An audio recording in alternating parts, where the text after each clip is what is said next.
Shukadeva Goswami is saying that when the great sage Agastya, the son of Kumbha, was residing on the Malaya hills.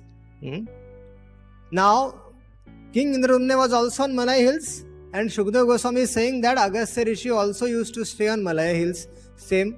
And he was worshipping the Supreme Personality of Godhead. He was also worshipping the Supreme Lord. At that time, Shukadeva Goswami is saying, I approached him. He went there.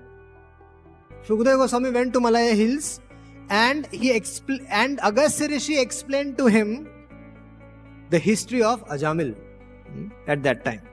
That means Shukadeva Goswami, one of the Shiksha Gurus of Shukadeva Goswami is Agastya Rishi. So naturally Agastya Rishi also cannot be an ordinary soul. Agastya Rishi also has to be something elevated personality. All the very little is mentioned in the Puranas about the education of Agastya, but it is understood from the Mahabharata and Adi Parva, chapter 139, that he was very skilled in all the Vedic sciences. He was very expert. Very, very expert. And when this Agastya Muni saw Maharaj Indradumna, who was sitting in meditation, when he came there, Indradumna Maharaj was practicing this, he was doing his meditation, and naturally when he was in trance, he was not able to offer his respect to Agastya Rishi.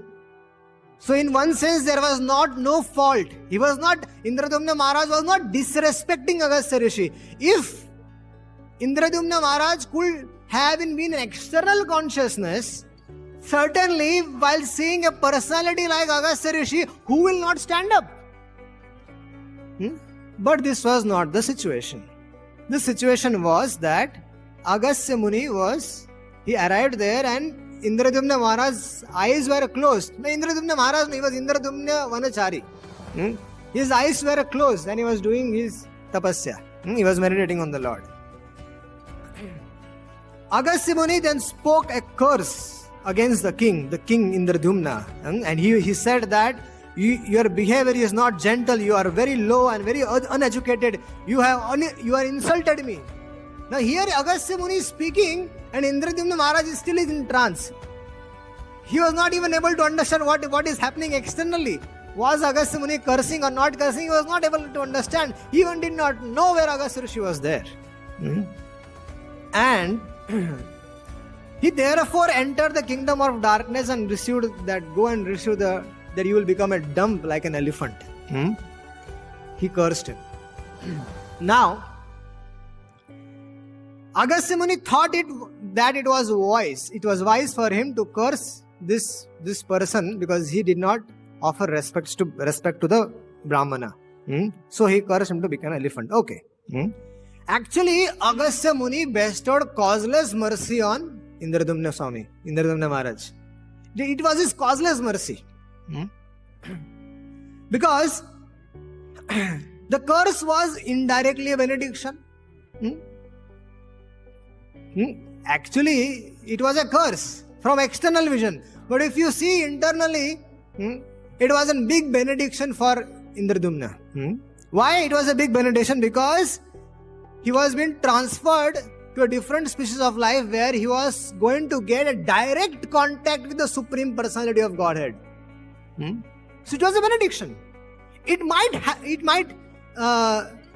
happen that Indradumna Vanachari was practicing his devotional life and could have taken him some more time.